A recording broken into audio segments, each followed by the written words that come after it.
iti sangsangwem ti Bureau of Fire Protection nga isyu saknan iti korapsyon. Impanamnama ti BFP Cordillera ti panangsurot da kadagiti paglintagan tapno maliklikan ti korapsyon. Agtalagpay dagiti opisyal nga awan ti umawawat iti anyaman a pabor nga empleyado ti BFP manibod iti pribado nga individual. Detalye isang bay ni Jezreel Kate Lapisar.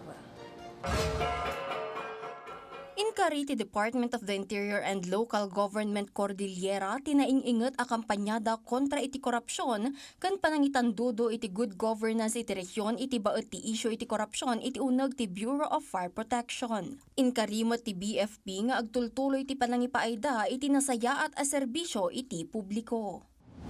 Gagawin namin yung tama para makatulong sa ating mga business establishment and all directives from the National Headquarters or the BFP or SLG will just follow. Sigun iti DILG Cordillera, kasapulan ang mapagtalinaed ti integridad kan responsibilidad dagiti opisyal ti gobyerno tapno agtalinaed ti panagtalek ti publiko kadagiti institusyon ti gobyerno.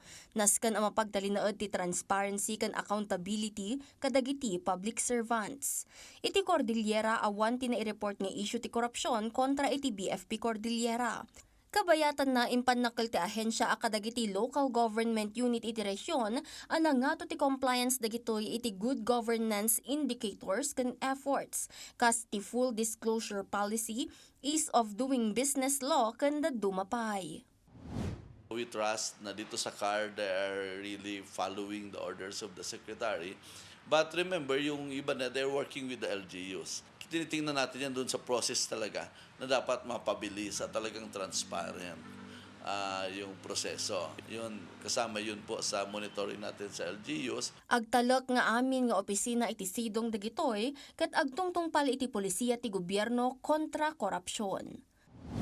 Making sure that as our agency, kami po sa DILG and our attached agencies ay talagang sumusunod doon sa aming mantra na kami ay matino, mahusay at maasahan. Jezreel Kate Lapizar para iti Pambansang TV, iti Baro, Pilipinas.